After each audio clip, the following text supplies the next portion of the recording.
Assalamualaikum warahmatullahi wabarakatuh. Nama saya Afif Kamil bin Khairul Anwar Al-Shazali daripada kelas Bahasa Melayu B. Pada hari ini saya akan bentangkan tutorial 3 dengan kod kursus BMMB 1134. Teori keterampilan berbahasa yang saya bentangkan pada kali ini iaitu teori biologis dan teori mentalistik. Yang pertama iaitu teori biologis, yang mana kita dapat andaikan apabila seorang manusia itu apabila lahirnya seorang manusia itu, dia sudah mempunyai kebolehan untuk memperolehi sistem perhubungan yang dipakai oleh manusia, iaitu bahasa itu sendiri. Jentera penguasaan bahasa menurut Chomsky 1965. Kanak-kanak yang terdedah kepada sesuatu bahasa itu mempunyai keupayaan semula jadi untuk merumus dan membentuk hukum nahu bahasa tersebut. Seterusnya, terdapat pendapat yang lain menurut E.H. Lenneberg mengenai pemerolehan bahasa, yang mana beliau mengatakan bahawa semua kanak-kanak yang sihat dan normal ini mula bercakap dan bertutur pada peringkat umur yang agak sama. Pembentukan pertuturan dan perkembangan bahasa membuktikan adanya sesuatu yang sudah terjadual dari segi biologi, dan mereka juga mula mengerti dan memilih bunyi yang penting dan mengetepikan segala yang lain, seperti yang diperhatikan oleh Lenneberg. Baiklah, seperti tadi saya telah menerangkan teori biologis menurut pendapat daripada E.H. Lenneberg. Pada kali ini saya akan menerangkan pula teori mentalis menurut Noam Chomsky, Miller, Katz dan Lakoff. Mereka ni tidak bersetuju dengan teori sebelumnya, yang mana mereka memperkenalkan analisis bahasa transformasi generatif dan telah mendokong istilah generatif, kreatif, eksplisit, kegramatisan dan transformasi. Dan yang akhir sekali iaitu berandaian teori kognitif bahawa pengajaran dan pembelajaran bahasa sebagai satu proses kognitif.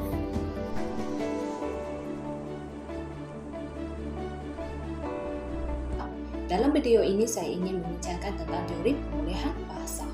Hari ini kita lebih berfokus kepada teori mentalis. Teori ini dipelopori oleh Noam Chomsky. Menurut Noam Chomsky, kanak-kanak dilahirkan dengan keupayaan Language Acquisition Device (LAD). Kanak-kanak mendengar bahasa di persekitaran mereka. Berdasarkan situasi sebenar, mereka mendengar, menganalisis, membentuk konsep dan rumus tata bahasa. Menurut Noam Chomsky, kanak-kanak mula bertutur dalam bahasa pertama mereka ketika mereka berumur 18 bulan. Di dalam pengajaran dan pembelajaran, setiap murid seharusnya berupaya menguasai bahasa dengan sempurna kerana mereka mempunyai Language Acquisition Device (LAD). Guru perlu mengajar bahasa secara didaktif, manakala tata bahasa pula diajar secara langsung dan berstruktur. Pada masa yang sama, mereka perlu menguasai rumus tata bahasa agar mereka dapat menggunakannya secara kreatif. Maksudnya di sini, murid dapat menghasilkan ayat-ayat baharu. Selain itu, guru digalakkan memberikan peluang kepada murid untuk berfikir ketika pengajaran dan pembelajaran bahasa. Hal ini kerana mereka dapat membina konsep dan makna. Ketika pengajaran dan pembelajaran berlangsung, murid perlu didedahkan dengan bahasa-bahasa sebenar. Pengajaran dan pembelajaran bahasa juga mementingkan kemahiran membaca dan menulis, dan tidak mengabaikan kemahiran mendengar dan bertutur. Dari aspek latihan pula, guru perlulah memberi latihan-latihan yang membina kecekapan dengan menggunakan rumus bahasa secara kreatif. Terakhir, guru digalakkan menyedarkan kesilapan murid dan menggalakkan murid membaiki kesilapan yang dilakukan berdasarkan pengetahuan rumus yang telah dipelajarinya. Oleh yang demikian, teori ini mengutamakan proses berfikir berbanding dengan perlakuan manusia. Setakat ini saja yang dapat saya kongsikan kepada kamu semua tentang teori mentalis. Terima kasih. Pandangan Chomsky terhadap teori mentalis. yang mana menurut beliau penutur dan pendengar ini mempunyai kemampuan dan prestasi dalam teori mentalis ini, mana otak penutur mempunyai tata bahasa sejagat yang diperoleh secara semula jadi. Setelah 5 tahun membentuk tata bahasa generatif pada taraf kemampuannya, yang mana skim ini dikenali sebagai SOR, iaitu Stimulus Organism Response, dan beliau juga telah memperkenalkan transformasi grammar TG, yang mana kanak-kanak semula jadi mempunyai LAD, Language Acquisition Device. Kemudian kita pergi kepada ciri-ciri teori mentalis. Terdapat beberapa ciri teori mentalis, iaitu yang pertama, penguasaan bahasa mempunyai hubungan erat dengan kebolehan mental, yang mana penguasaan bahasa ni dia ada hubung kait dengan kita punya minda secara amnya.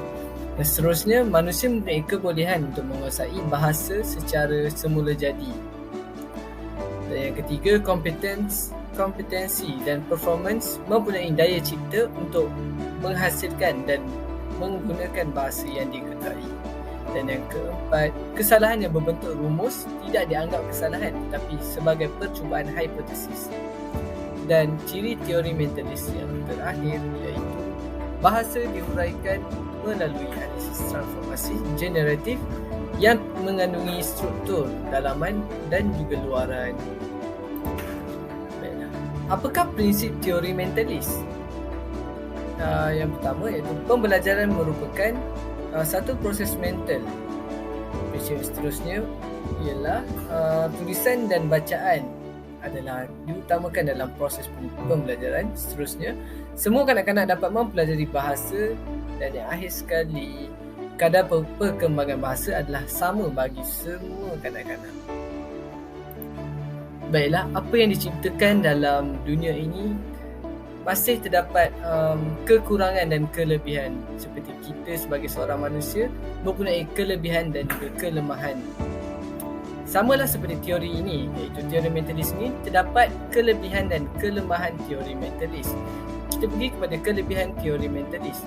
Teori mentalis ni dia menekankan pembelajaran mengikut kadar kendiri, menekankan pengajaran berpusatkan pelajar, dan menekankan proses perkembangan pemikiran kanak-kanak. Kita pergi kepada kelemahan teori mentalis pula, iaitu teori ini sangat mementingkan kemahiran tulisan yang kemudiannya diikuti dengan kemahiran bacaan. Sebelum saya mengakhiri pembentangan saya pada kali ini, saya akan menyampaikan serangkap pantun. Dari Kedah ke Pekansari, beli suasa di kota tinggi. Selesai sudah tugas diberi, di lain masa bersuar lagi. Sekian itu sahaja pembentangan saya pada kali ini. Sekian, terima kasih.